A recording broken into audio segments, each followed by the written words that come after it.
Welcome everyone to episode 15 of L2R2, a PlayStation Podcast. My name's Fonzie. I'm joined by my co-host, UK indie game dev, and my bruv from another mum, Callum Monroe. Callum, how the fuck are you doing? I'm good. I'm really excited to Right? see what's going to happen. I've even got a notepad and a pen just in case I Nice. need to write anything. I don't know what I need to write down, but who knows? Just There might write be down some mind maths blown. questions or something. So yeah, we're here waiting for this Ghost of Tsushima. I'm going to butcher that name all day. State of play. It's happening in another minute or two. I got the stream ready to go. So yeah, I guess they've already announced it's gonna be like 18 minutes of full length of whatever they're showing. They're showing gameplay. I think this is perfect because we do need to see more of what this game actually is. Yeah, yeah, yeah. So is this going to be? Is it just Ghost of Tsushima, or is it going to be like that's the main showcase? It's going to be other apparently games? it's just Ghost, and there's no PS5 stuff at all. It's just Ghost, which I'm fine with. But this is a game that they need to promote more because it's coming soon. Yeah, definitely. Yeah, it's really exciting. Can't wait. What have you been? You mentioned you've been playing a little bit of some stuff over the week here. Yeah, so I've been chipping away at Persona 5, which I actually feel has been getting a little bit stale. I'm still loving it, but it's just getting a little bit like repetitive in the way the story's told, and I'm finding it harder to like spend a lot of time with it, but I'm still really enjoying it. And yeah, today I played some on my computer. I played some Mass Effect and tried out Gears Tactics as well. So yeah, been What do you think of Gears? I love it. I've just finished like the first mission, and it's now taking me to like because it's a little bit like it's quite a lot like XCOM, and it's just taken me to like the menu where you can like upgrade and do things like that. So I haven't really got to look at that. But the way it played in the first mission, it's really cool. I love that like isometric perspective. It sort of really creates like an ambience, and yeah, I'm really enjoying it. I'm not very good at it. I'm not very good at XCOM either, but I love those sort of kind of games. So Yeah, yeah, really liking it. Yeah. What about nice. you? What have you played? You know what? I'm actually super deep into the Titanfall 2 campaign. I've never played it. Oh, nice.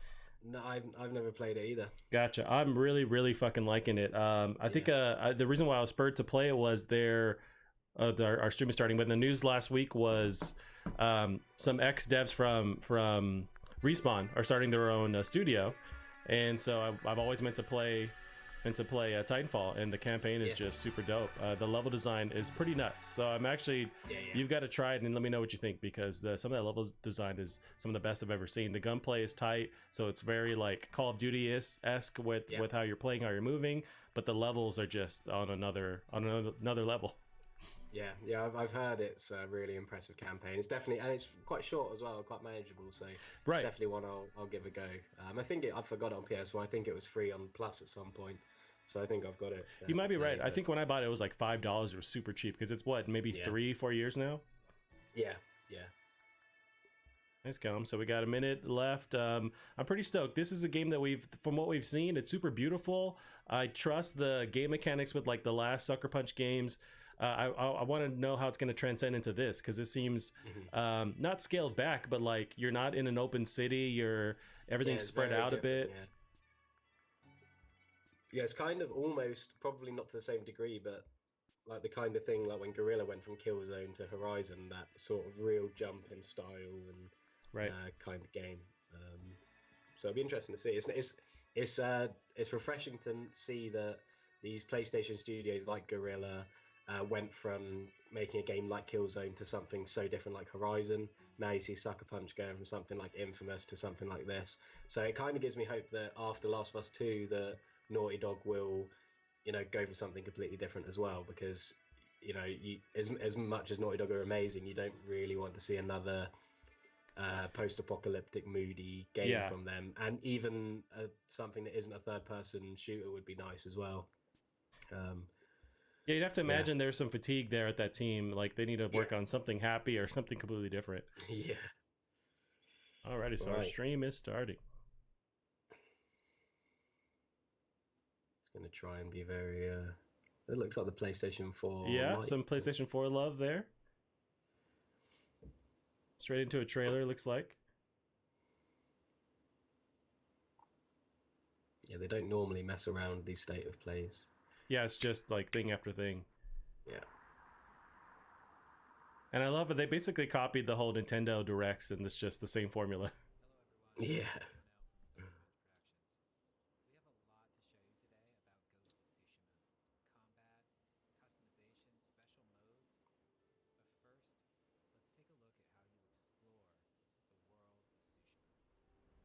Mm.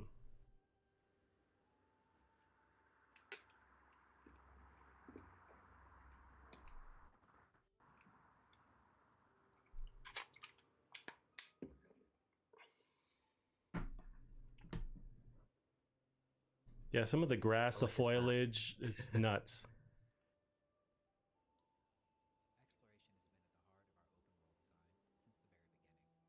That cape looks pretty good. Oh yeah.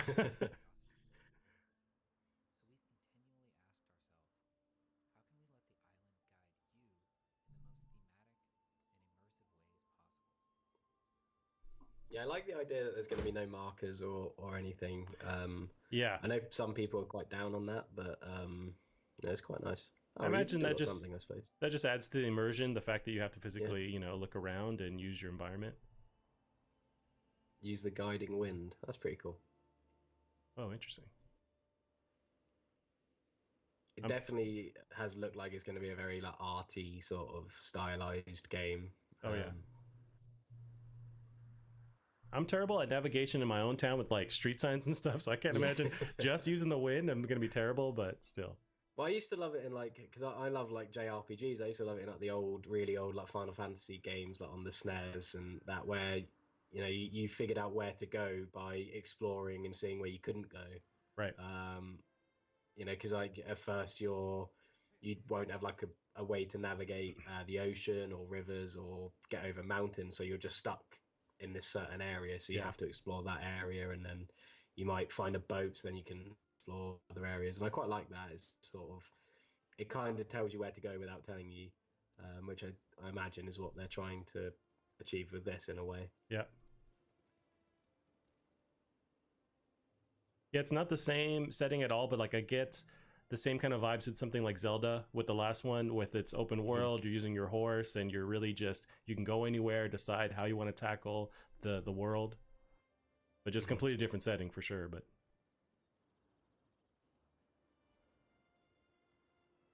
already it's just crazy fucking gorgeous. I wonder if this is going to make your base PS4 just like take off and completely explode, but we'll see. It's also, I mean, it's constant at the end of a life cycle. It's always, they're always pushing as much power as possible. So, I mean, I'm confident they can get it done.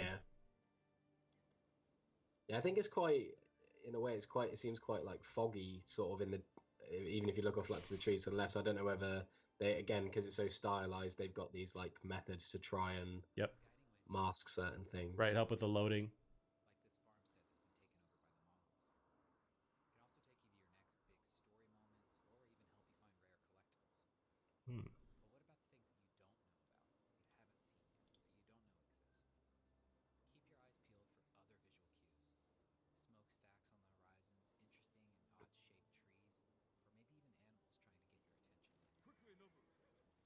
God, I want this now. It's almost like, because it's so new, I'm maybe even more anticipating this versus The Last of Us. Like, it's crazy to think that, but because I don't know what to expect with this, I'm way more excited. I can't say that, man. I'm so stoked for Last of Us 2. I don't know what the fuck I'm thinking. Yeah, it's quite a unique sort of position to have two PlayStation exclusives so close to each other that both look so great. Yeah. You think ideally you'd want to spread these around, but I think it's just the reality of crunch and, or like, getting these out in time and Corona stuff happening. Yeah.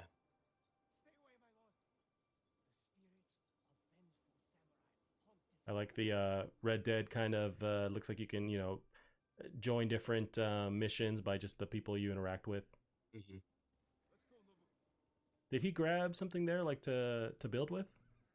Yeah, so I think there's been like shining like sort of hedges and things. I think as you ride past, you can take the like materials. So I think he's been taking like bamboo and things like that. So there might be some sort of crafting system.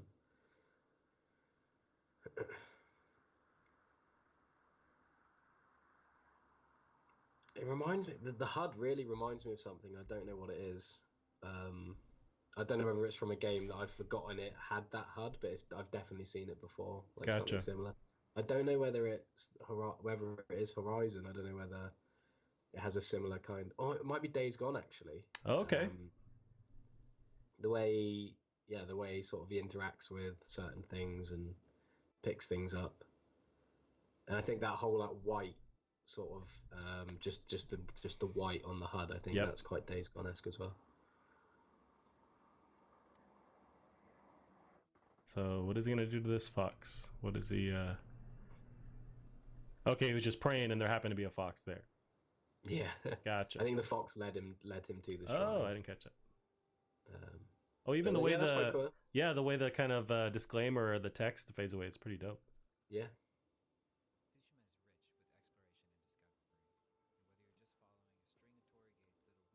This game is gorgeous. I mean, we'll get into it later, but like, I'm fine with where the state we are at with these games, where I'm not crazy anticipating next gen, just because we're already at this like amazing point with these games. Mm-hmm. Yeah, and I think it's quite nice.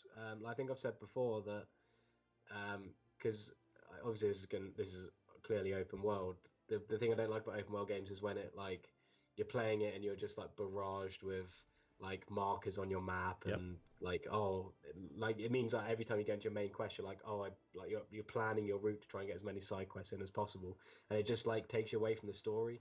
Whereas this seems to be you just walk along and you might notice something and you can go and check it out. It's like The Witcher suffered from that.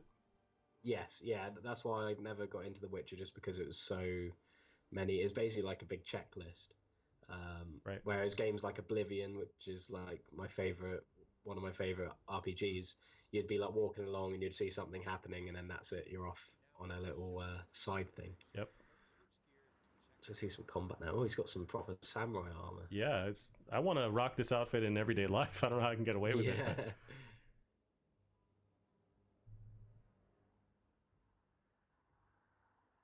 God, that grass is something else. Yeah.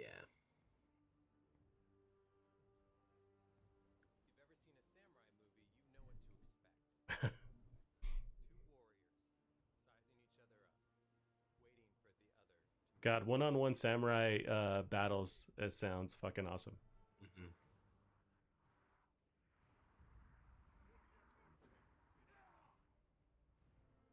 That's pretty cool. Yep, you're done. So it's like a slow down mechanic kind of thing. Yeah. Yeah, look, it kind of looked like a sort of like a rhythm game kind of thing. Like it was waiting for them to get to a certain point before hitting the action button. I wonder if that's how the combat will be every time. Maybe just for the one-on-one, or you're right. That's we haven't seen like a large scale kind of way to tackle enemies. It's got some archery. There we go. For a samurai, he's not sneaking at all. He's just walking in like a badass. This might be just another way to tackle this. It kind of looks kind of like a sort of a design sort of like Batman, maybe like old Assassin's Creed-esque. Yep. You know, like with the counters and the taking your time kind of thing. Did he cut that guy's arm off too? Damn. It's cool how, like, I don't know if you've noticed, like, after each strike, his sword will stay there. Like, it doesn't reset to, like, a standard pose every night all the time. Oh, okay. Mine just started buffering. And the way you see the enemies, like, stagger and then die, that's so, like, cinematic to see them just, like, realize and then they kind of fall slowly. I love that. Mine just started buffering, so hopefully I don't disappear. So far, they're just transitioning into another scene here. Jin the Ghost. Managed to refresh now. Okay, so it's just like a nighttime setting with the same horse. It looks like the same compound. Yeah, just at a different time. That looked really cool.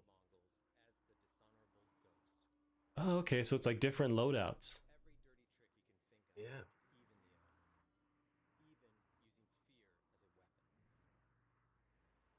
Using fear as a weapon. Yeah, you're basically Batman in feudal Japan. This is pretty dope.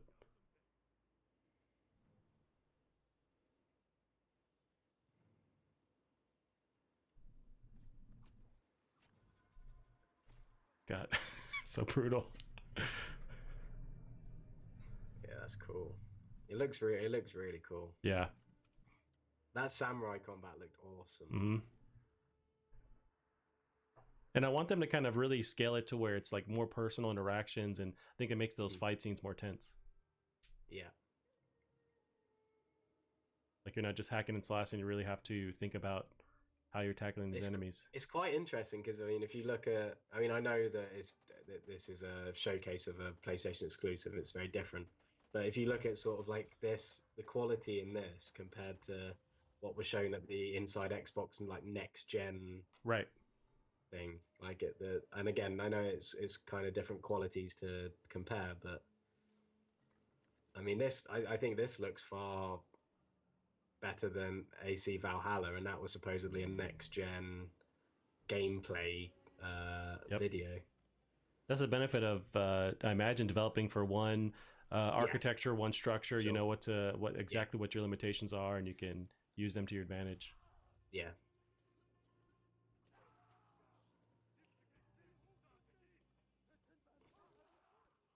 Jesus. You like to see this guy's like, nope, I just saw you murder everyone. Yeah. I'm out of here. I really like that animation there where he sort of threw the knife and he's like clutching at his neck as well. It's brutal.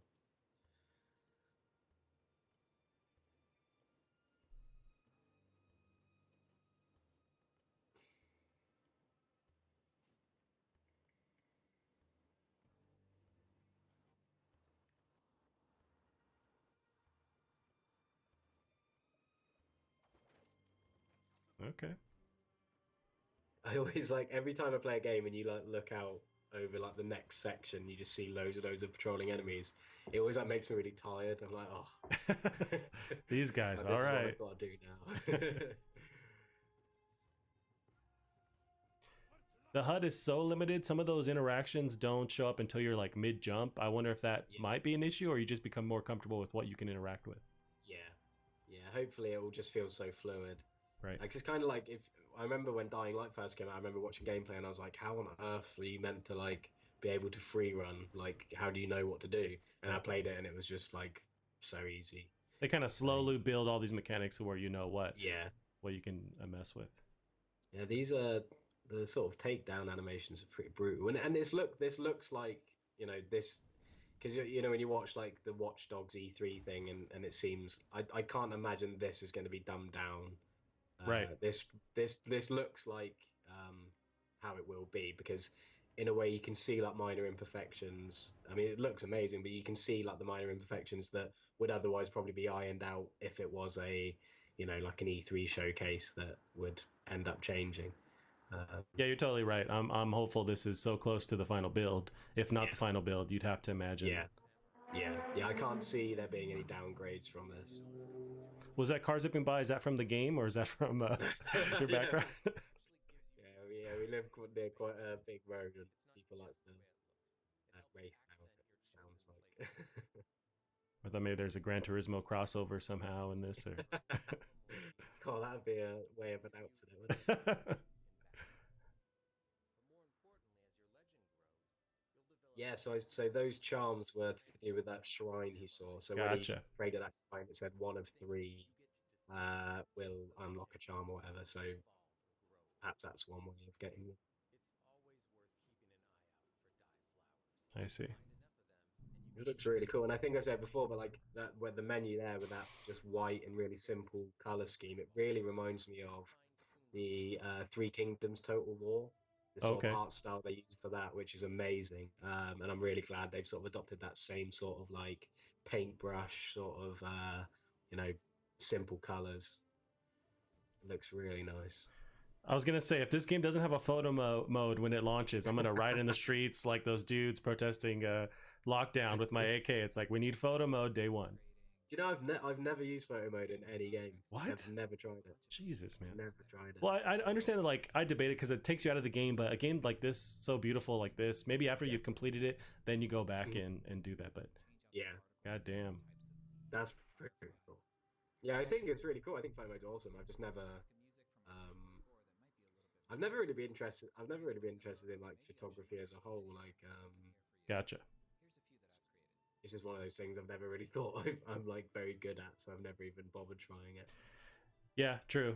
Same here. I just like to, sometimes I'll document like just a cool experience or whatever, but really there's people that are just, they will go all out and create these amazing pieces of art just within already a beautiful game.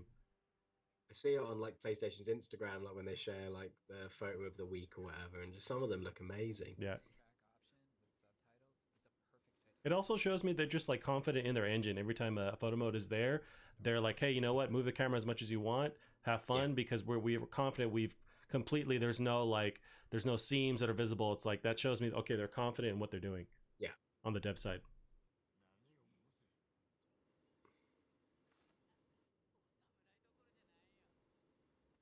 Hmm. I don't think the Japanese voice track actually seems to suit it at all. Really? No, that seemed a bit weird though, I think. Were they describing, I like, didn't catch if they're saying like you can play the entire mode the game like that? It seemed like it's you know how if you play like a Japanese game and then you play the English version, it doesn't quite match the Sure. mouth moving. That it seemed like this has been done with English VO first, and then the Japanese is a secondary sort of thing. Whereas like if you play Sekiro, that's Japanese first, so when you play it in Japanese, it seems really good. Yeah, that just seemed a bit like you could really tell it was voice acting, if you know what I mean. Gotcha. That's all right. I mean, I'll play it in English. It's not a problem. This cinematic mode, is this just like for the samurai duels, or like you can play the whole game like this? It looks super dope like this. Yeah, it does. Yeah, it looks really cool. Although to miss out on some of the color that they showed previously would be a crime, though. At the same time.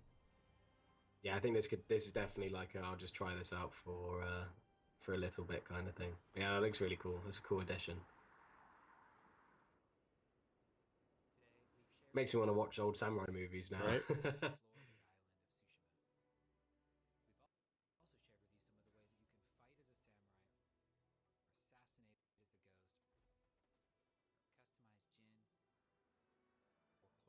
I think they've built this is a franchise, like a potential sky's the limit kind of thing, because if they nail this, which it looks like they're going to, I mean, I feel like this is just, we'll keep seeing stuff like this with PS5. I mean, I can't wait. Yeah, that was awesome. Yeah, I think they did so well there, because they could have really like gone down the whole showing more story, but they didn't show any story there. It was just gameplay. They showed so much story already, that just to focus on the gameplay and the mechanics, that was awesome. That was really, really good. I think I said to you before that I was excited for the game, but you know, looking at Sucker Punch's last game, Infamous Second Son, I was like, I don't really know why I should expect such like a great game, but that looks incredible. That looks really, really great. And that's what they needed to do. They needed to show off what exactly is the gameplay with this, just to put everyone, you know, I guess at ease somewhat, because we just didn't know the details with this kind of thing, and now we do. It looks really, really awesome. Very excited for that. Very, very excited. I have to make sure I'm done with Last of Us 2 by then. That's true. What, we have a month in between from Last of Us 2 to Ghost? Yeah. Dang. Yeah, really excited. And that, to be honest, I'm quite glad that is coming after The Last of Us, because I think that kind of world looks like you'll probably spend more hours with that than Last of Us 2, I'd say. I think you're right, with open world nature to it, Yeah. I think Last of Us 2 is meant to be sort of fairly like not linear, like, but yeah, I think it'll still be a bit more Rails driven than that looks. But yeah, I'm super excited. I mean, if you take that and the story trailers away, they seem like they're from different games, which I think is really cool. And I think that's something Days Gone did really well, is that it had a really good story. I didn't finish Days Gone, to be fair, but I really enjoyed the story and the gameplay as separate things. And I don't think it made any attempts to try and make the story and gameplay sort of like bounce off each other, which can be an issue sometimes. But I think because of the way the Days Gone world was done, with all these really fun like game things, which Ghost of Tsushima seems to have, I think it's really nice to sort of have like these two parts to a game, sort of like you've got the story and its characters, then you've got a really fun game with really fun explorative mechanics and lots of things you can do. So yeah, I definitely do see a lot of Days Gone in that. I know that a lot of the PlayStation studios work together, But yeah, I think that looks really, really, really great. Yep. Super excited. I can already see with the replayability how you have the different loadouts with your samurai. You have the more like combat focused or sneak based stuff where you can go back into a compound and just tackle it differently. Yeah, so yeah, they didn't really talk about that too much, really, like in how whether that's something you can always chop and change out of, or whether that it's more of like a choice, like it's sort of like a path you have to go down, or maybe they did, I just didn't notice, but it seemed to me like it could just be, if it depends on the climate, the weather, how you approach it. 'Cause if it's daytime, then you might want to put all this armor on and go in like that. Whereas if it's nighttime, you might want to take your armor off, be a bit more free. I think both would be awesome. I think having the choice at any time to pick and choose would be really cool. Right. But also maybe having a choice that's more permanent would also be cool. So whichever route they take there, that'd be cool. I wouldn't mind the like leaning on the realism side, where say with like Red Dead, where you were kind of limited to your guns that you could carry on your horse, on your person. So with this, like if you want to have your super aggressive style of samurai, you have to go to some shop, grab your stuff, and then run out there, versus like switching on the fly. But yeah, you're right. Did they confirm a day and night cycle, or is it like tailored to the places that you go to? I'm not sure, to be honest. I'm not 100% sure. So I don't. From looking at that, it seems quite gamey in the way that you've got like the flashing bamboo that just so you can pick it up.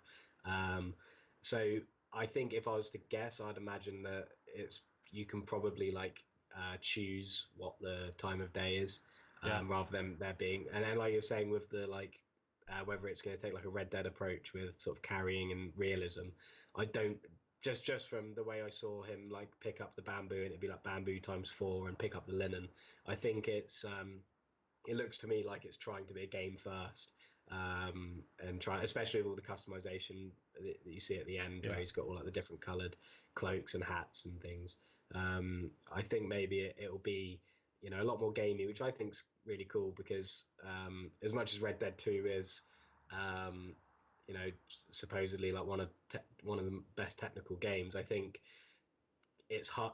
The only reason it gets away with that realism and that sort of like groundedness is because of how incredible the rest of the game is. Whereas I think Ghost of Tsushima probably won't have as much of an alive and breathing world as Red Dead 2, just simply because of the amount of production went into Red Dead 2 to do that. So I'd imagine that they're probably going to keep this on the fun side, and it looks like that as well. I mean, the way that he infiltrated that camp seemed like so much fun. Right. It just seems like they're giving the player so much agency over how they can play, and so it looked to me like they're maybe not looking for the most realistic approach, and that also seems to be the way with how when they first announced the game, they straight away said it's not going to be historically accurate, so don't bother sort of like having a go at them if something's not quite right. People have their keyboard ready to post like, oh well, this didn't happen, this happened. It's like, hey, it's a game first, which I imagine they're so conscious in balancing the being respectful, but also it is a game, so having those game mechanics in there. But I think you're right. I would imagine also, because of the way they've shown, that it's going to be a bit more on the just not lighter side, but like how you play is going to be focused on just making sure it's fun in the first place. Sure, yeah, and I think that, like going back to Red Dead 2 again, I think that seems to be the main focus there, was to create a world, like a dynamic, interactive world, and I don't think that they wanted to necessarily make it fun first. I'm not saying that it isn't fun, but I think that the immersion and the feeling of realism was the main thing with Red Dead 2, whereas this seems to be just like an awesome game, and yeah, it just looks really cool, and I'm really excited for it. Can't wait. Awesome, Cam. Well, yeah, we can segue into some of the news stories that we got here. It was kind of a jam-packed week. Yes. So let's try and break it down here. We got the first one is is a good news story. So this is Iron Man VR. It has a July date tied to it now. So it was kind of, it was in mystery when they announced it with Last of Us 2 was being pushed back, but now we have a date. So I pulled up the details from VG247. Sheriff Saeed, which is a dope name, has the details here. Iron Man VR finally has a release date again. You may recall that Iron Man VR was one of the 2 Sony published games that got delayed indefinitely early this year following coronavirus concerns. It had The Last of Us Part 2 for company, of course. Though Sony eventually announced a June release date for The Last of Us Part 2 and a July date for Tsushima, Iron Man VR has been MIA. Until this week, with Sony now confirming a July 3rd release for the PlayStation VR exclusive. This puts it just 2 weeks ahead of Ghost of Tsushima, which should give you enough time to finish it. Sony promised more news in the coming weeks. Yeah, it's good news. I mean, this is a really big VR title for PlayStation, so it's good to have it actually on the books now. Yeah, it's nice for them to get some positive news coverage for once, because it did sort of just disappear, especially considering Last of Us has been in the news, which was one of the 2. I know Last of Us 2 is much bigger, but it was one of the 2 games involved in that sort of whole delay thing. So it's nice for Iron Man VR and the people who are looking forward to it to now get the news they've been waiting for. Yeah, so that's all positive here. I don't have a PSVR personally. I can't remember if you do, so I'm not sure if this is something you'll be able to jump in, early on, or what do you think? Yeah, I had one when it first came out, but I ended up selling it off. I really liked it. Okay, interesting. It's because it knows you're getting a new one. Yeah, would you think it'd be wanted to work even better, but no, it's actually just sabotaging. Interesting. Let me adjust some stuff on mine. Everything looks good still. It's just it's very strange. It's never crapped out like that before. It's died, but never to that capacity. That's so right. Looks like we're still going. Okay, cool. So yeah, I don't know if I cut you off there or I just was frozen in time, but you were talking about Iron Man VR, and so you previously had a PSVR. You don't have one now. Is this a title you think it's worth, or it's enough to get you to jump back into VR? Probably not, to be honest. I think for the cost of them, I think it takes a real. I mean, they're pretty much the cost of a console. And there's not many consoles I would buy for one game. So no, probably not. I think the only game that I've seen VR wise is Half-Life Alyx. That's the only thing that sort of really drove me to maybe get one. But yeah, like I've said before, my brother's got a Quest. So that sort of softens the blow as well, right? Because I can always just steal that off him. He's only 11. I'm much bigger than him. Yeah, that's true. You know what? Take advantage of that, Callum. All right, so yeah, let's go into our next story here. This is Epic Games announces Unreal Engine 5 with stunning PS5 demo. Have you got a chance to, before I get into the article here, watch some of that footage? What did you think, just overall? Yeah, it's really cool. It's I try not to sort of get too excited about it. I think the most exciting takeaway is that Unreal Engine 5 is a thing. I think that's quite cool. Yeah, it looks really cool, but I mean, so do all the sort of demo showcases for new consoles. But yeah, it looks awesome, and I think the most exciting thing are the people, like the devs who know about this stuff, talking about it, because I mean they're praising it so much. I mean, Tim Sweeney from Epic saying about how it would only be possible with the work that the engineers have done with the PlayStation 5, with the new SSD and everything. So from that perspective, it's exciting. The video itself is awesome, but I think the praise that it's received alongside that video is just as exciting as well. Yeah, what do you think? There was some hate online, as always is the case with the internet, but issues with wasn't an actual game that showed off. It was more of a demo, but it's showing off the potential the PS5 could do compared to a traditional unveiling. Did you share any of that same issues? I didn't have any.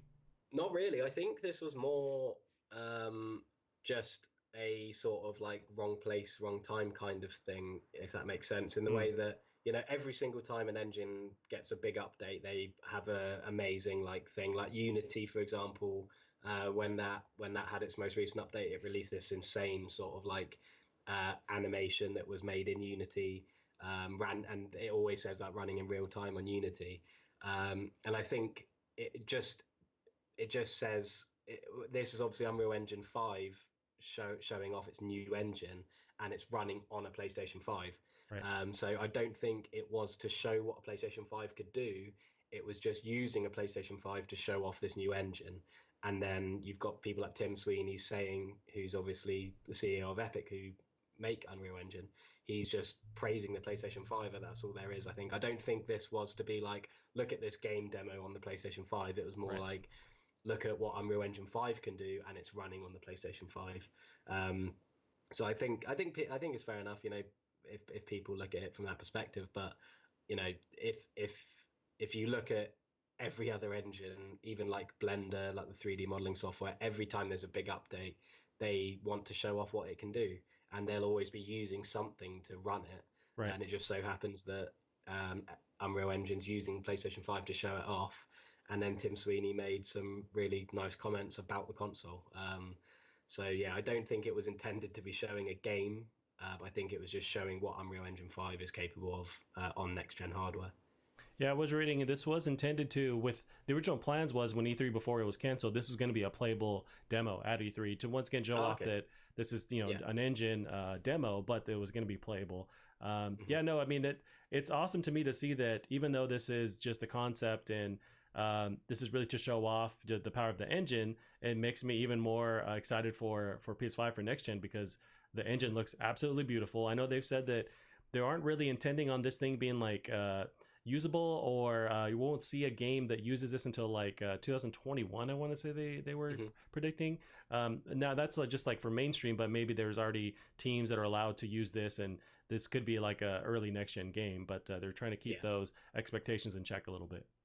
Yeah, well, I think that makes sense. I mean, if Unreal Engine 5 is brand new, then obviously teams have to sort of use it and create and finish a game on it. Right. Which, and for 2 years, well, even 1 year from now, 2021, that's a pretty fair enough sort of timeline, I'd say. I did hear some criticism because this game doesn't show off, this engine demo doesn't show off any like RTX, any technology like that. It's just using the engine to do all these crazy reflections and light stuff. But it's just more of a testament to what this engine can do. It's pretty nuts. Yeah, I think you've got it spot on. I think if it's not using ray tracing and can look that good, then yeah, it looks awesome. I think it's really cool, and I think a lot of people are, you know, getting a bit, because they've talked about ray tracing and 4K. It's like with the Assassin's Creed Valhalla, saying about how it's going to be 30 FPS, right? But it's going to be 30 FPS at 4K with ray tracing, right. Which is it's gonna be beautiful. Yeah, and to be able to get a PC that can do 4K 30 FPS with ray tracing on, that's going to cost you like $1,500 at least.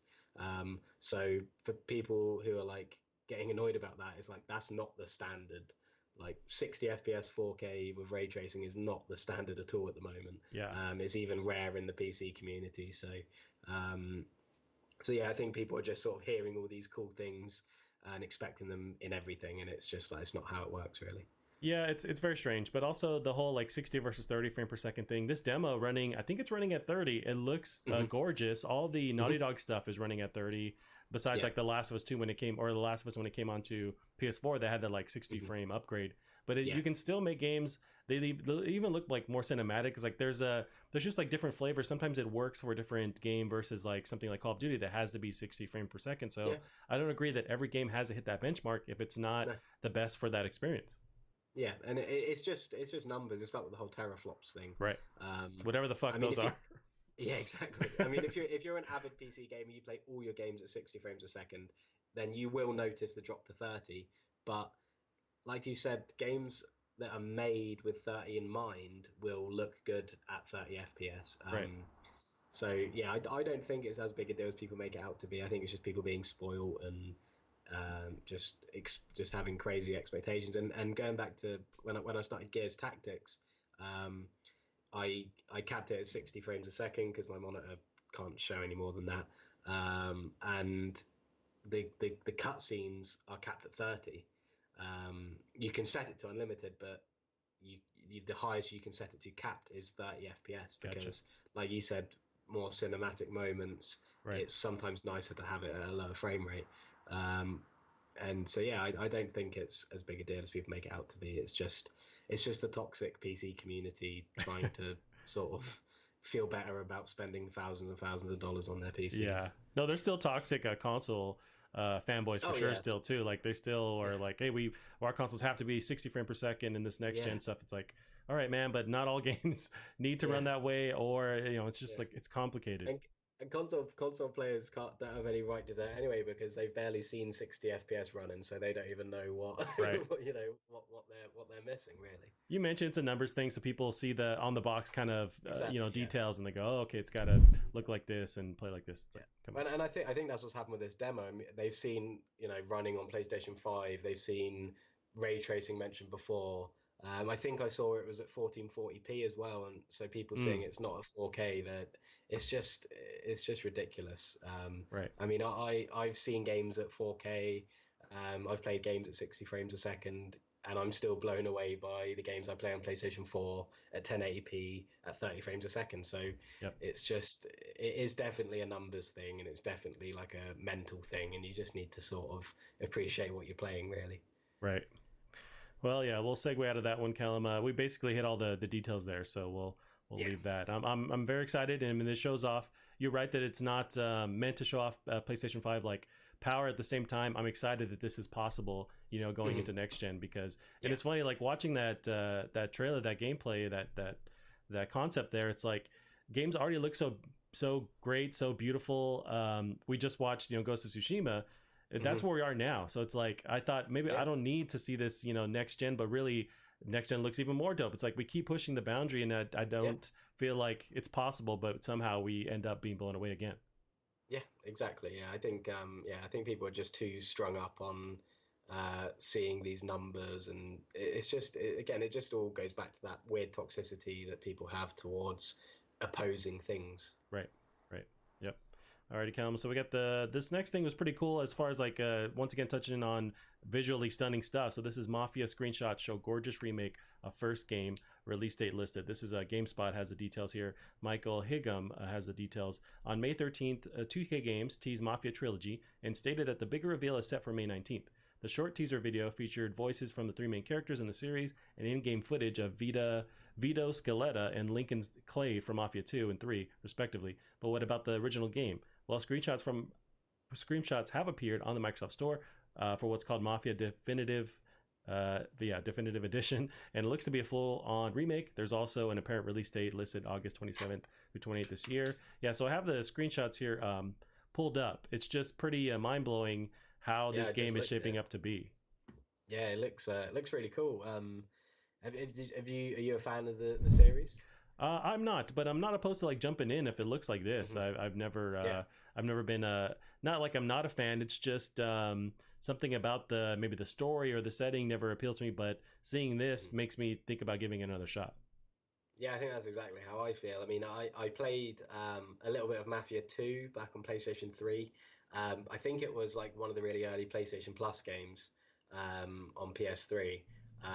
And I think that's when I played it, and I think I enjoyed it. I just never sort of carried on with it for whatever reason. Yeah. But yeah, I think, like you said, I think this could be a really good opportunity to jump back in. So yeah, that's really, really exciting. The screenshot looks awesome. I mean, I'm sure it's probably rendered to high heaven. Right. That screenshot at like ridiculous resolutions and everything. But just knowing, even if it was just a remaster with some touched up visuals, I think that's really cool. Really cool setting. There's not enough games anymore that are set in that sort of time. So yeah, that could be really exciting. That's the thing. Yeah, you're right that that's a setting that's not really mined very often, and it should be, because it's really dope. And so I'm hoping that whatever biases I had, it's like I need to jump into this series. Yeah. Awesome. Well, this next story here, this one, man, fucking got me excited. I dusted off my skateboard and I'm ready to go. So I have the Superman blaring in the background. This is a Tony Hawk Pro Skater 1 and 2 remake announced for PS4, Xbox, and PC. So I have the details here. Jonathan Dornbush has the details from IGN. Tony Hawk Pro Skater is back, as Activision has announced Tony Hawk's Pro Skater 1 and 2, a compilation remake of the first two THPS games developed by Crash Bandicoot Insane Trilogy Studio Vicarious Visions, which has a long history with the series. THPS 1 and 2 will be released for PS4, Xbox, PC via the Epic Game Store on September 4th, 2020. That's for PC. With pre-orders offering fans early access to a demo of the iconic warehouse level. The game is a remake compiling the first 2 games in the beloved THPS franchise, including all levels, even the secret ones. And IGN spoke with Vicarious Visions studio head on Jen O'Neill to learn about more about what the new and returning THPS 1 and 2 mechanics would be. So I mean, I've watched the trailer. It looks really dope. I can't wait for this. I'm a huge fan of the Tony Hawk's Pro Skater franchise. The last one, of course, bummed everyone out with how bad it was. So this is great to return, and Tony Hawk is involved too. I know he had issues with Activision when that whole thing happened. So it's I'm glad to see this. Yeah, it's really cool. I think we spoke about this not long ago, about maybe because I think there were some rumors about it. And I think we both sort of were skeptical because of the licensing with the music, but that even seems to be handled as well. It's really cool. I haven't played a skating game probably since the Pro Skater games. I never really got into skate or anything, so I'm really excited to play these again. I think they are just like a real mood, like they're just a real like a real like vibe, and I think that would just be really fun. And I played there's a game that reminded me of Tony Hawk's slightly, which is going to sound really weird at first, and it was what's that game that was by Insomniac on Xbox? Sunset Overdrive. Yes, yeah, I played that on my PC, and it reminded me of Tony Hawk's in the way it was just like it had really silly quests, like like where you've got to like grind along and collect things, and I sort of like felt that similar like vibe that Tony Hawk's Pro Skater used to give off, and I was just thinking like I really miss those kind of games where you can just like relax and just have fun and listen to good music, and so yeah, I'm really happy that's going to come out. That'll be such a nice like palate cleanser, and maybe a sort of a little like resurgence. I know a lot of people want more skating games, so if this does well, then hopefully more studios and more sort of people will jump onto that. I think so. I mean, there's been it's a franchise that like should have never went away. It did, but now I imagine the sales are going to be, pretty nuts for this. So seeing it come back is going to hopefully get Activision on board with developing another one, get Tony Hawk on board, and making sure that it's a proper, sequel. I can't wait. I mean, I grew up loving this franchise. I remember the first time playing it. It came on the demo for the warehouse came on a PlayStation 1 disc. There was like a Pizza Hut promotion. And so me and my uncle at the time, he had a PS1. We booted it up and we were just like blown away. And I don't think it came with all the soundtrack. I think it was just that one Goldfinger Superman song, and we just played that until the fucking disc melted. Like it was just, we loved it. I remember playing Pro Skater 1 on a PS1 that I can't even remember how I got it, but it wasn't long ago. It was probably like 2 years ago or so, and me and my friends were playing PS1, and we were laughing so much because you can take the disc out whilst you're playing it and it still works. Really? And we were just like, we were beside ourselves laughing just because we were like, how does that even work? Like on such an old like console, how does it know? Yeah. How does it preload everything? It was just so funny, but yeah, no, this is really cool. And Vicarious Visions are great. I mean, they with Crash, they did such a good job of bringing that feeling that the original Crash games gave, and like improving it in some ways. So I think because there's already been a Tony Hawk's Pro Skater remaster as well, if I remember correctly, and it wasn't very great. So I think it's a great studio to head this project, and excited to see it.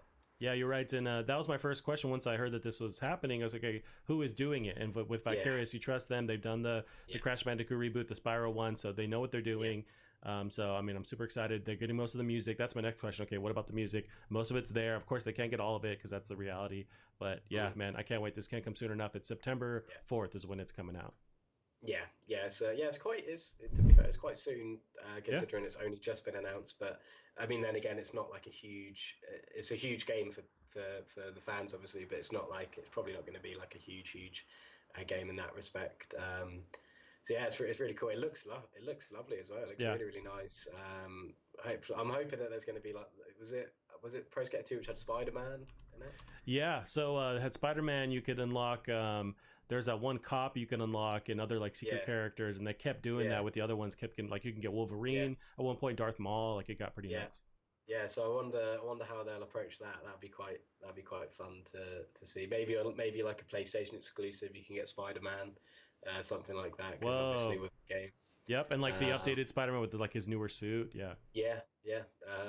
But yeah, we'll have to wait and see. But yeah, I'm really looking forward to that. I think that would just be such a nice game to play. Hopefully around that time is when everything should be getting back to normal as well, you'd imagine. So Right. it could be like a real happy time. Yeah, I agree. If we make it to September, that is. Dude, I don't care if we're making it. I'm somehow breaking in with my skateboard and playing this game somehow. All right, Cam, let's segue into another hotly anticipated game. This is some more like behind the scene dev videos that are coming out for The Last of Us 2. So PlayStation announces The Last of Us Part 2 video series, first episode available now. IGN's Wesley LeBlanc has the details.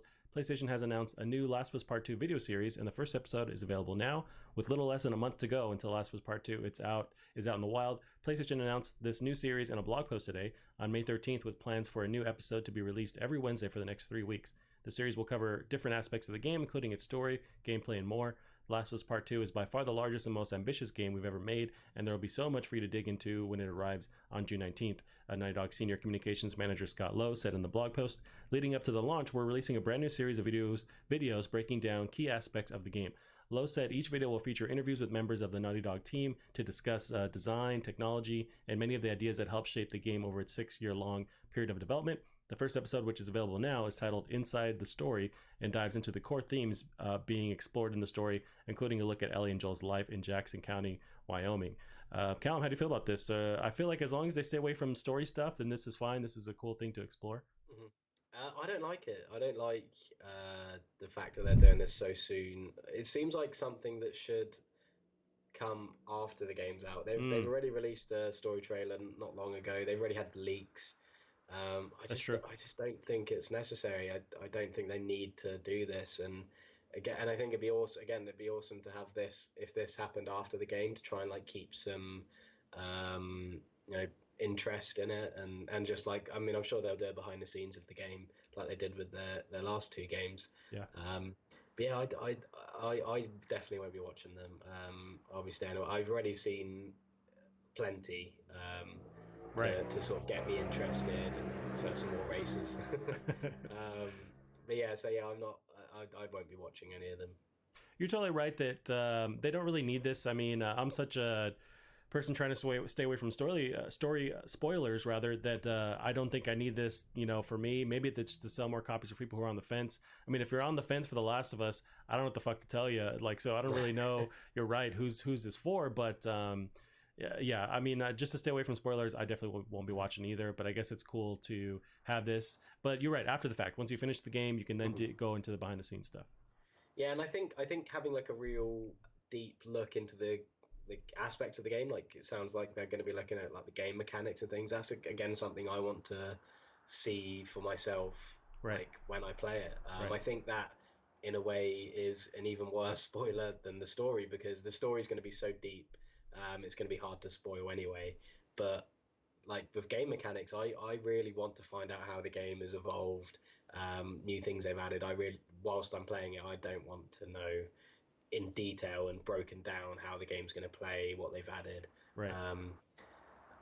So yeah, I'm not.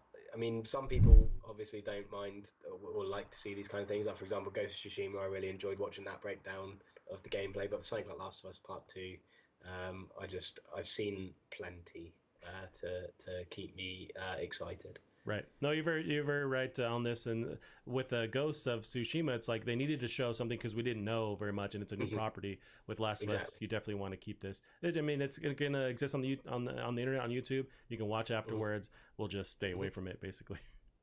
Yeah, I've got no problem with them doing it. Like I said, I'm sure people love this.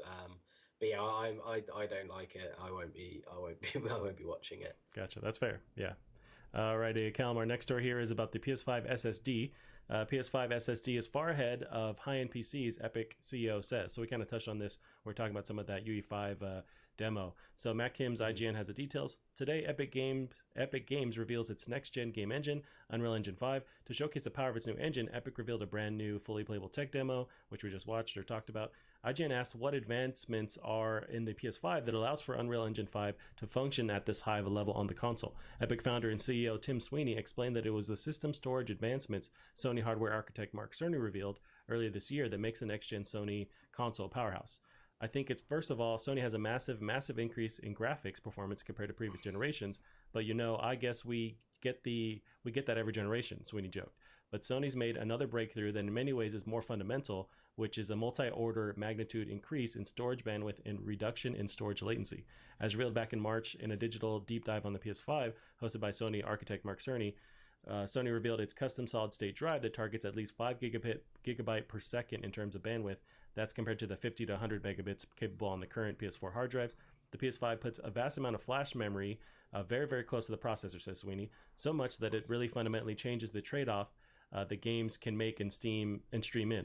And that's absolutely critical in this kind of demo, Sweeney explained.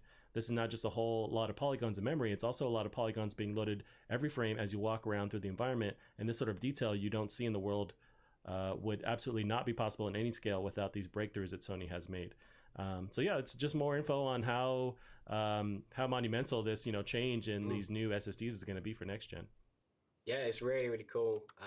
And again, I've seen so many fragile PC players being like, oh, how is this better than normal SSDs and all this? And it's like, if they actually read it, it's because it's custom. It's customized for games. Like an SSD for a PC is to hold your operating system, and it's a multi-purpose thing. It's for documents and videos and everything. Whereas this, exactly. Whereas this, they've been able to make it so that games benefit from it more. The only benefit that games get from SSDs on PCs is that they load quicker. They aren't able to be used for frames loading polygons, and the PlayStation 5 puts, because it's a custom sort of machine, they're able to, like you said, to put memory close to the processor, whatever that means. Right. But that's what seems to make this sort of trade-off in games. And I think that's what a lot of people who are on the sort of PC bandwagon of, consoles are so far behind and all of this, they don't understand that these things are custom built from the ground up for games, whereas PCs aren't. PCs, you need all these different components and they all need to speak to each other for so many other things other than games. Whereas a PlayStation 5 is solely built to play games on. And that's why it's so impressive. And that's why these kind of things are only able to be done on consoles, because they need that custom optimization to do what they do. And if you want that kind of power on a PC, you need to spend like thousands and thousands of dollars. And I think what Tim Sweeney's saying here, which is so important, is that these guys who make these engines, they need that support as well. They can't think, right, let's take a $2,000 PC and build an engine around those components. They can't do that because no one will be able to play their games. Whereas with the PlayStation 5, they know that they can build an engine that takes advantage of all of this custom, amazing tech, and build their engine around that. A lot of PC players think that consoles hold games back, but they clearly don't, because engines are built around the hardware that they're intended to be used on. So to have custom hardware, that is what actually allows these breakthroughs to happen. So yeah, I think it's awesome. I think you're really starting to see like a real apex of sort of technical engineering when it comes to games consoles now. Yeah, no, I mean, brilliant points. You're right that, and it seems like at face value, it's a controversial statement to say, SSDs in consoles, next gen consoles are going to be far ahead of PCs. But yeah, you're right. I mean, that's the benefit of having custom architecture, having motherboards built a certain way where they are only able to communicate in that speed. When you're right, with the PC, they're kind of stock, platforms that have to have the certain way that they communicate with all the different things that you swap in and out. But that's the benefit of having, and I'm sure after a couple of years, PCs are going to also trump this kind of stuff for sure. But it's like at the moment, the way that they're making them custom made, it's hard to beat. I mean, and that's just that's the reality of it. But it's just people get emotional and they see that tagline and then they fire off their tweet and stuff. Yeah, but also PCs will be able to trump this, but they'll be doing that by using Unreal Engine 5. And Unreal Engine 5 was built the way it is because of the PlayStation 5, because it allowed its engineers to work with this custom SSD. It's probably going to change the way SSDs are with PCs now as well. I think I mean, I could be wrong, but I really do feel that these custom consoles are the things that drive this stuff forwards. It's just that PCs are capable of doing so much, but it just costs a lot to do that. Gotcha. Yeah, no, you're totally right. Let's segue into our next one here. We got just some update on the PS4. It keeps selling gangbusters, so it's at PlayStation 4 reaches the $110.4 million sales mark. This is details from VentureBeat. Mike Minotti has it here. As part of its financial results today, Sony revealed that lifetime sales for PS4 have now passed 110.4 million consoles. That number was at 108.9 million in February. The PS4 came out back in 2013. Today, the console is on its last legs, with the PS5 set to release later this year. PlayStation 4 has been a big hit, becoming the number 2 best-selling home console of all time. It is behind the PlayStation 2, which sold around 155 million machines. Sadly for the PS4, it looks unlikely to pass its older brother. Maybe that's a task for PS5, and while Sony admitted that the ongoing pandemic has presented some challenges, the new console is still set to launch this holiday season. Just to kind of put into perspective how successful PS4 has been to reach almost past PS2, which is the top of the list there. But I mean, we're at the end of its life cycle. It seems like, maybe it's going to be, we're really going to see, I'll let that siren pass by.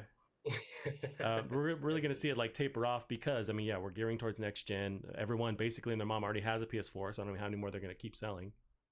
Mm-hmm. Yeah. I think, I doubt it'll reach 155, but who knows? I mean, it's pretty well known that the PS2 only even reached that because it was like by far the cheapest DVD player at the time. True. Like by huge amounts. So yeah, I don't think there's going to be that kind of thing ever again that will allow such like insane numbers. Right. I think that's what they tried with the PS3 as well, because Blu-ray at the time was like what, $900,000. Right.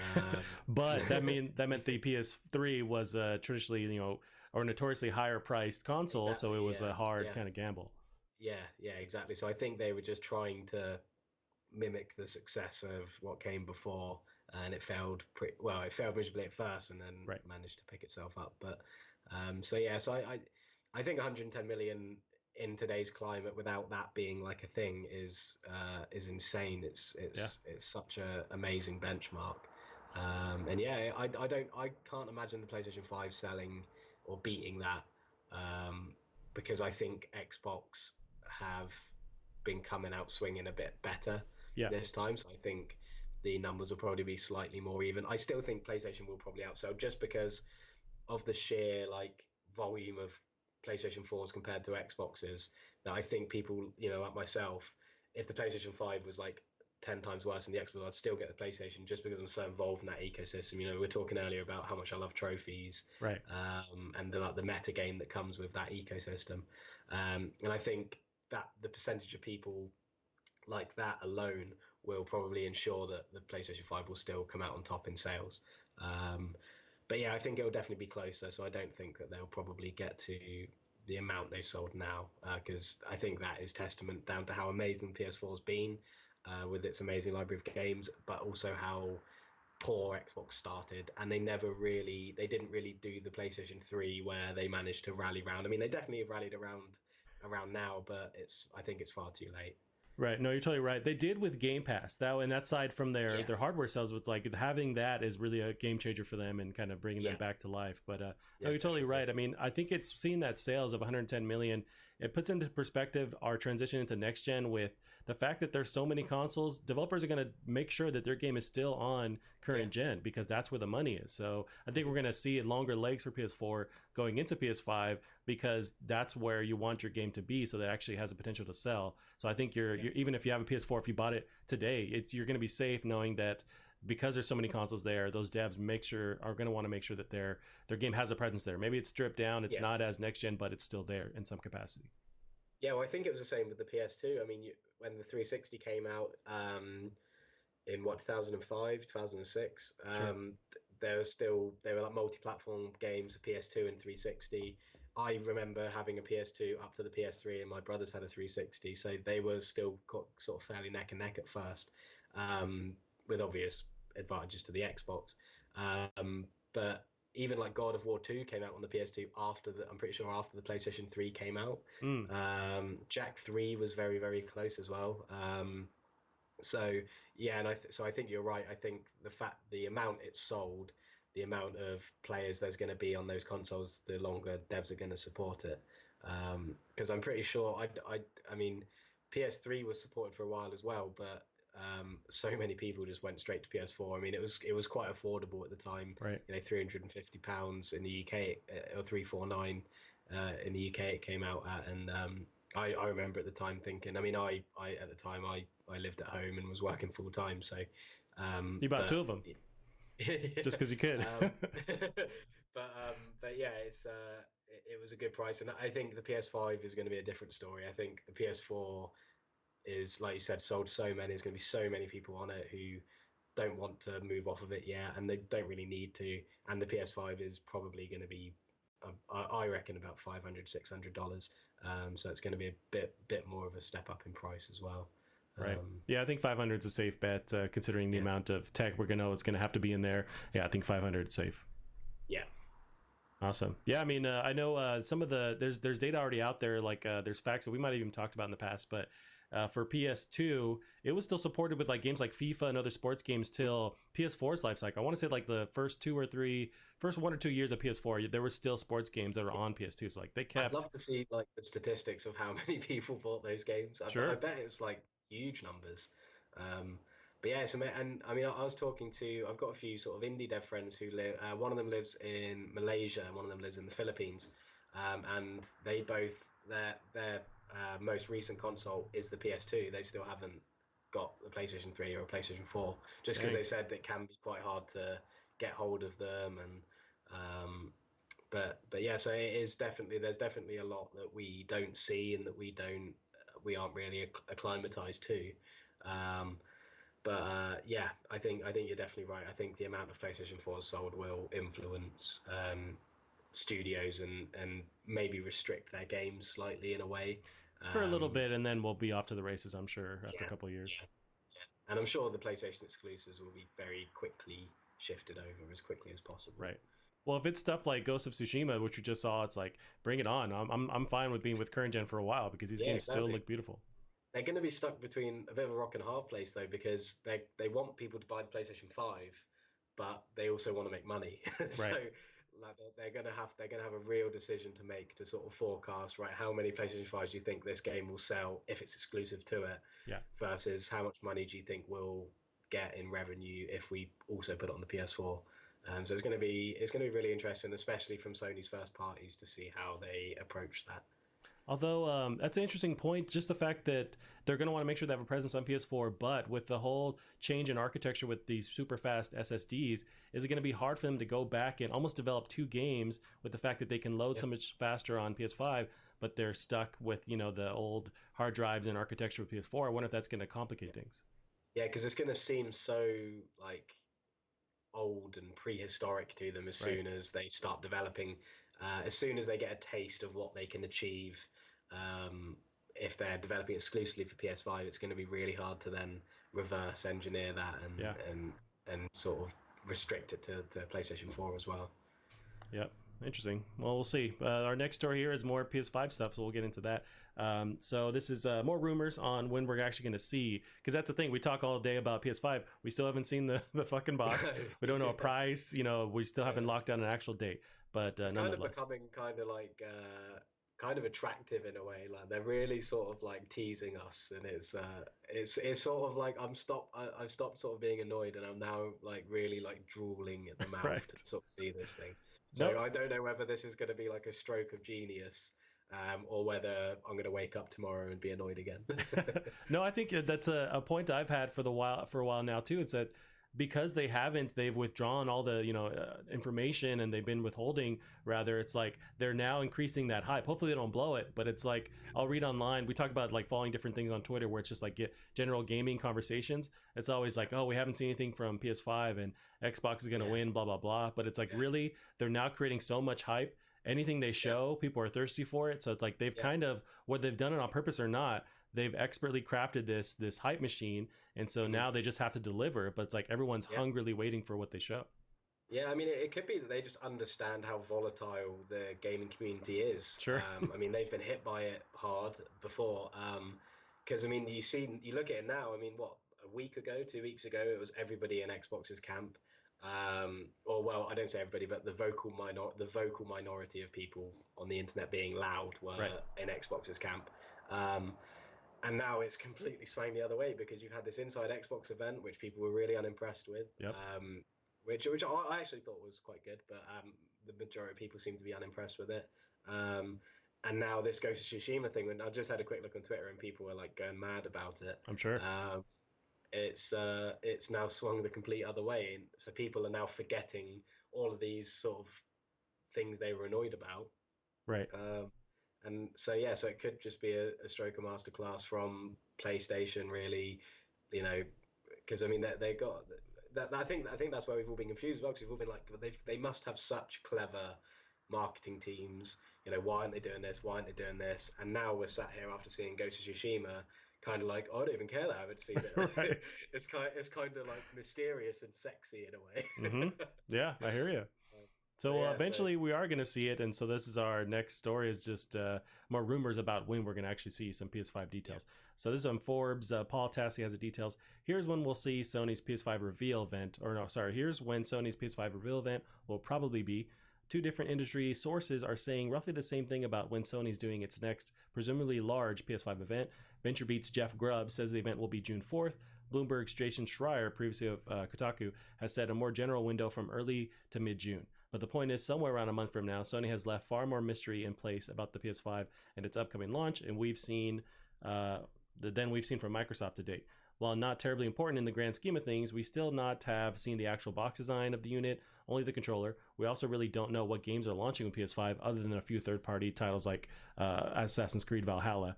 But so hopefully, if this is on point somewhere around the right time, early June, mid-June, so it's coming soon.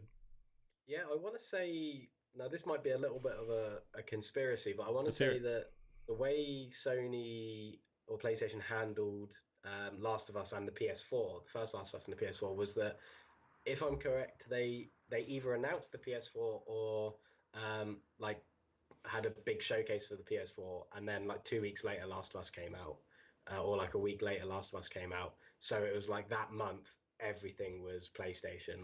Gotcha. You've had all this stuff revealed about the PlayStation 4 at the time, the new console.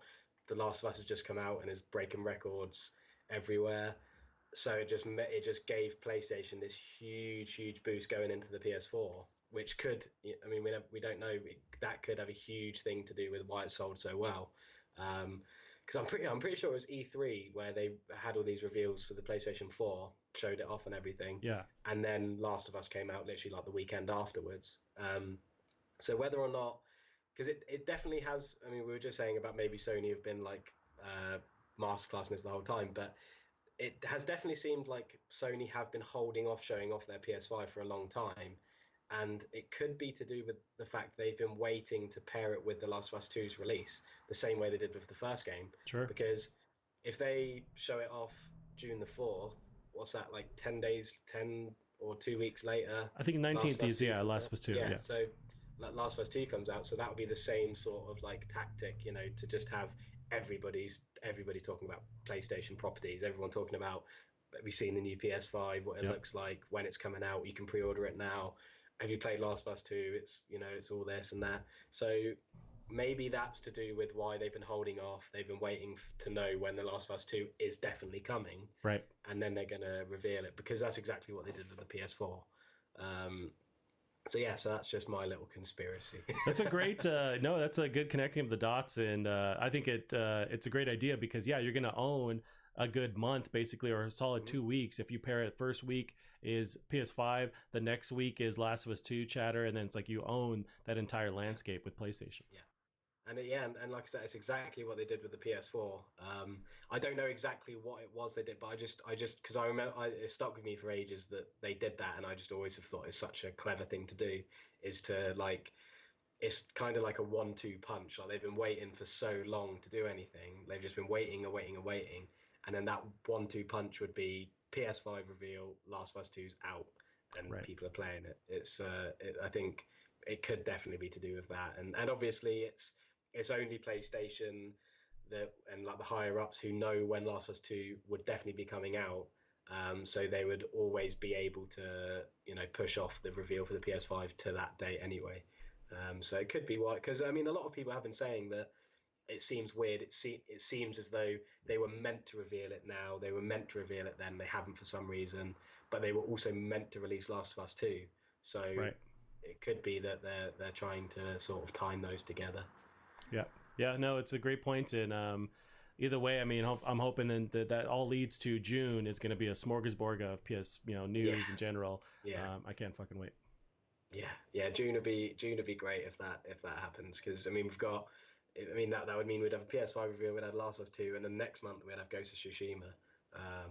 So yeah, that would be great. Although someone put this thought out on Twitter, I forget who it was, but it's kind of ironic now that months ago we knew that PlayStation wasn't going to have an E3 presence before E3 was canceled, but now instead we're still getting the same announcements around the same time. So they were prepared to at least very much like compete with E3 by announcing their stuff around that same window. But even though they weren't going to be there, they're still going to use that time frame to announce their stuff.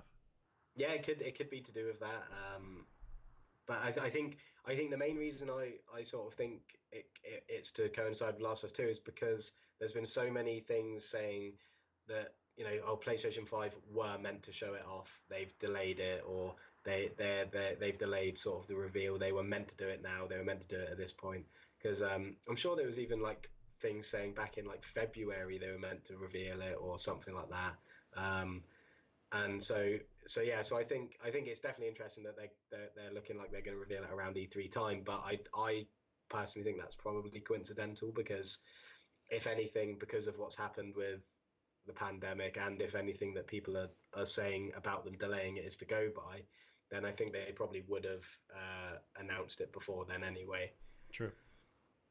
Nice. So we'll end it on this video I just uploaded to the doc. It's something I found this morning. It looked at face value like it was a full-on leak of this controller, but it's actually a concept that somebody made.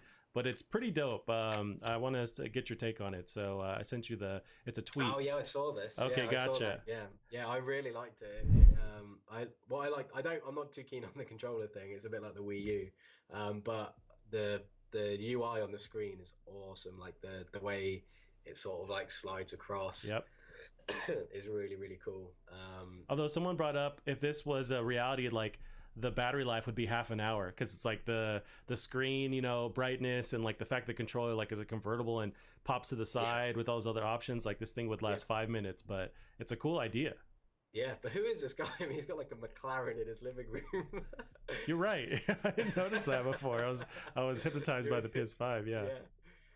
So, but yeah, no, it does look really cool. It's a really cool concept. Does the controller like slides up, doesn't it? Yeah, it slides up. That'd be so expensive. Right. Yeah, this would be like $400 just for the controller. But it almost like pops out and reveals more buttons. The actual buttons themselves are LEDs, where like the buttons will hide and then come out, like the actual sacred symbols, and it's pretty nuts. I mean, if anything, they're maybe taking some notes, like, hey, this could be something that would look really cool. Yeah, I think it looks very advanced, and I'd imagine that if something like that happened like now, it'd probably like there'd be so many issues with it. But then again, everybody thought that about the Switch, like with the sliding in, everyone was like, these things are going to break all the time, and they're actually really resilient. Can you tell with this video, is this an actual thing this guy made, or is this all like a rendered CG thing? It looks like it's physically there and reflecting on everything. Yeah, I don't know. It kind of looks like. I think it is a render, because just the way, like you can sort of see like some shadows, like you can see like his thumbs sort of look like there's like a green screen under them. That's the vibe I get. His shadows, his shadows don't really like translate onto the controller. It seems like it's got like a different lighting source like on it. Because like when he puts his thumbs over, there's like a glow on like the bottoms of the joy handles or the handles, and I don't think his thumbs really cause any shadows. You're right. So I think it's probably a 3D render, but the on the screen, like on the TV, that looks awesome. If the interface was like that, I'd be chuffed. Oh yeah. That's another thing I'm so excited to see is the interface, and to see, because I hear that they're really like revamping that, adding a lot of like meta features, which I'd love to have like a thing to say how long you've played or something like that as well. That'd be really cool. But yeah, it's a really, really cool video. But yeah, I think it is a render, but a very, very good one. Oh yeah, for sure. I woke up this morning, I still had, crusty stuff in my eyes, and I'm like, what, is this legit? And then kind of dug in 5 seconds more. It's like, okay, it's just a render or an idea. Although I think I think the McLaren might be as well, because like he's got the lighting of the TV reflecting off of so I think maybe that's why he's got a McLaren in his house. I think it might, in fact, I think it might all be a render and his hands are just like on top of it. I think you're right. That's insane. And especially the way the camera moves back and forth. It's made to be somewhat like natural, but it's calibrated. Wow. I mean, kudos to this guy. That's pretty dope. Yeah, because it doesn't quite look, when you like, I mean, it's like keeps repeating, so I can analyze it more and more. But like, the more you look at it, the more it seems like too perfect. Like it, because I mean, people can. There's so many people who can render things that look this realistic. So it's not like it's not unrealistic that this is a render. But it's really well done. It's really cool. But yeah, I think the more I look at it, I think it's definitely just all a 3D render. Yeah. Because it makes the McLaren make a bit more sense. Right. Oh, this guy's just balling so much that he has he just sleeps. That's his car bed there. Yeah, he's like, maybe he's like doing tutorials, and these are just all like the Teenage Mutant Ninja Turtles are like part of a tutorial we do. Yeah. He's just like shoved them all in one. Yeah, it's pretty amazing, but yeah, this is just a concept, a render, but it's really cool. I love seeing those concepts. In fact, there's like a YouTube channel that does, I don't know if you've seen, that does concepts for like video game menus. Okay. I've seen stuff floating around, like somebody did that, like a potential PS5 menu, like kind of opening up of that. Yeah. I see like the really popular ones which is a bit strange, is like the WWE games. So whenever there's like a new WWE game coming out, someone will make a concept for the menu on it. Gotcha. And like for like FIFA, so like yearly games, I think people like to create these concepts for like, and it's so clever. I have no idea how they do it, because I mean, they look like real professional. In fact, they normally look better than the actual games UI looks. Right. And it's like, why don't these guys work on the games? Yep. But yeah, I love like these sort of times where people are like thinking about what it could look like and then making their own sort of versions. It's really, really cool. Yeah, you hope some of that seeps into the ideas of, whoever's actually working on it. Yeah. But yeah. It's like that first render of the PS5 console. I want that to be real. Like I don't think whatever it's going to look like is going to look as good as that. You know what? That reminds me, when I was watching that UE5 demo, they end it with this cool looking V. And I'm like, oh shit, are we going to see some like PS5 stuff? Because they talked about this running on a PS5. And then it segues into just Unreal Engine 5. But like, I was hoping for a second, it's like, this could be dope. Yeah.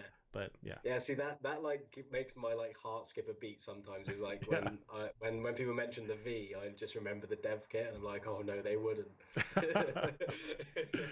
Man, I hope. And then they bring back the boomerang controller and just drop the mic, and that's all they got to do. Have you seen photos of that controller recently? Not recently, but I know it's terrible. It's like it's not ergonomic. There's no way to be comfortable holding it, but something about it is cool to me.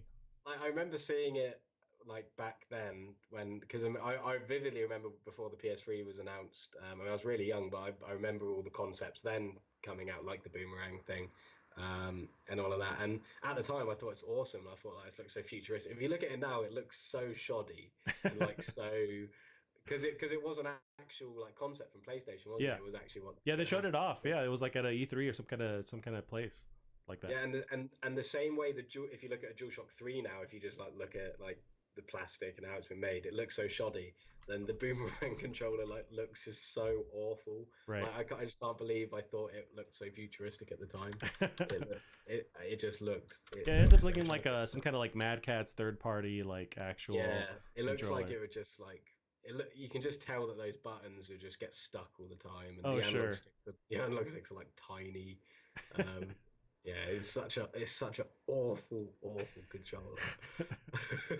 I need this controller. I imagine they made like 5 of them, and if there's a way to get a hold of one, like it'd be so expensive, but actually, like somebody has it. I'm sure someone will make one as well. Oh yeah, sure. Yeah, you must be able to buy them. Maybe on Etsy somebody can make their own like version of this or something. Yeah, I've just from googling that. I just saw. Is there any way to obtain the OG Boomerang Troll on Reddit?